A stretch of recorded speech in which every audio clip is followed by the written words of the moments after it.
Assalamu alaikum. This is architect Lari from Pakistan. This is a recording for my dear Safia Musa, CEO of Spiritual Chords of South Africa. She has asked me to show recent images of bamboo structures that we have built for the last several years now. Although because of lack of internet, it is difficult to receive images from all areas. However, I'm showing you some that have been received recently by my team.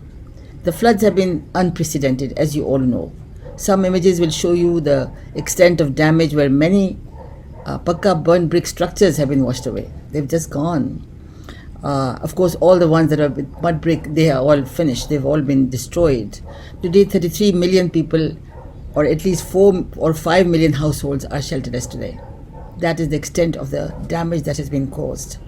You can see the images taken recently of zero-carbon bamboo structures from DRR Park in Côte d'Ivoire, which was supported by Spiritual Chords, built in 2014.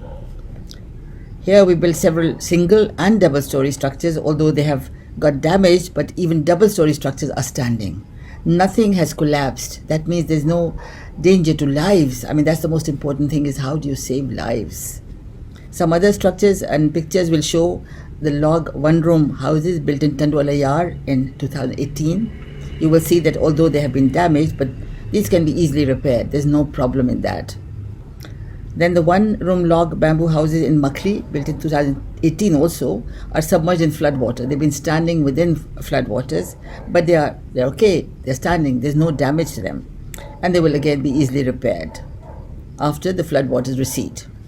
As can be seen, that they have stood the test of time because of their resilience. And bamboo really is amazing because it also moves as the wind and with the whatever the conditions might be, and it is very, very strong and really resilient. And the way we've designed the structures, they're all joined together. Everything is joined together very, very carefully, and then anchored firmly into the soil or into the foundations. So it's been done scientifically. Everything is properly engineered, although we call it non-engineered structures, but it is all engineered to make sure that they are safe. Now we know that where other buildings have collapsed, but the bamboo ones, well-designed structures, are safe because they're inherent qualities that they have. And this is what must be understood about bamboo. I think we need a lot of it all around the world. Clearly, we need to adopt more sustainable housing in this manner, for which local artisans are being trained. And so they are getting livelihood through this process, because it's all to do with themselves.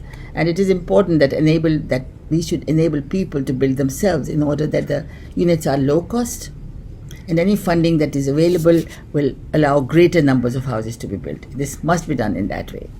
Unless we adopt green methodologies and materials, we are inflicting too much damage to the planet. We must also realize that, which will add to global warming. It's constantly adding to global warming. God forbid that any other country has to go through climate change impact as we are going through across Pakistan today, all across the country.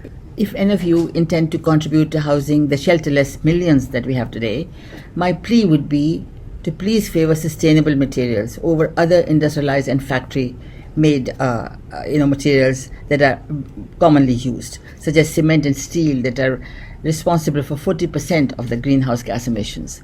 The tragic disaster in Pakistan has demonstrated how vulnerable we all are unless we decide to protect the planet from further damage. Thank you for your help, and thank you for listening. I'm most grateful.